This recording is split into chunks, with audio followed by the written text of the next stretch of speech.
There's something about Christmas characters that just makes Christmas way more fun. Characters like Buddy the Elf, or Rudolph, or even the Grinch. But when you think about the actual people in the original Christmas story, things were just a little bit more complicated than a normal movie that we see today, right? I mean, if you stop and you think about it, the people of Israel had been waiting for hundreds of years for a Messiah who would show up and save them. Waiting for hundreds of years. I have a problem waiting 3 minutes for a Hot Pocket. Mary, the mother of Jesus, was being gossiped about by everyone in town because she was pregnant and unmarried. If I had to guess, people were probably assuming a lot of things about her that just weren't true. Joseph was engaged to Mary and was about to leave Mary until an angel appeared to him as well. And the famous shepherds that we see in the nativity scenes, they were considered outcasts in society at the same time.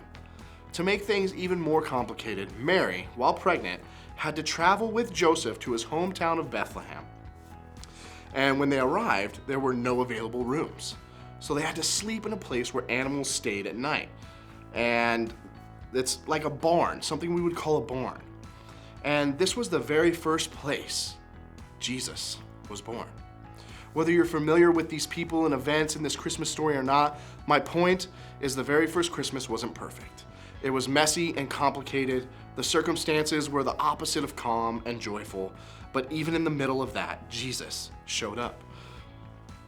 Check out what angel said to the shepherds nearby. But the angel said to them, "Do not be afraid, I bring you good news that will cause great joy for all the people. Today in the town of David, a Savior has been born to you. He is the Messiah, the Lord." Good news of great joy for all people. That is Jesus. God sent Jesus to earth in the middle of circumstances that weren't perfect to show us that God is with us and has so much love for us. Good news, great joy for all people, even when things are not how we want them to be. No matter how messy or broken things feel in your life right now, Jesus wants to help. He sees you, He knows you, and He loves you.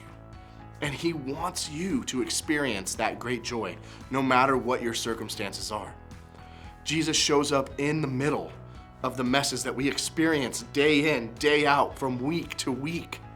I know some of you have been through some really difficult stuff this year, but you're still experiencing joy, even though things aren't the way that you want them to be.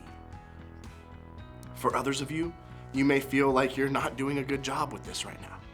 Things are complicated and you don't feel joyful. That's okay. Life has good and bad, and hurt is just as much a part of life as joy. It's real, and there's no reason to pretend like things aren't perfect. Sometimes circumstances are tough, and that can overwhelm us. Sometimes the holiday season brings out the worst instead of the best.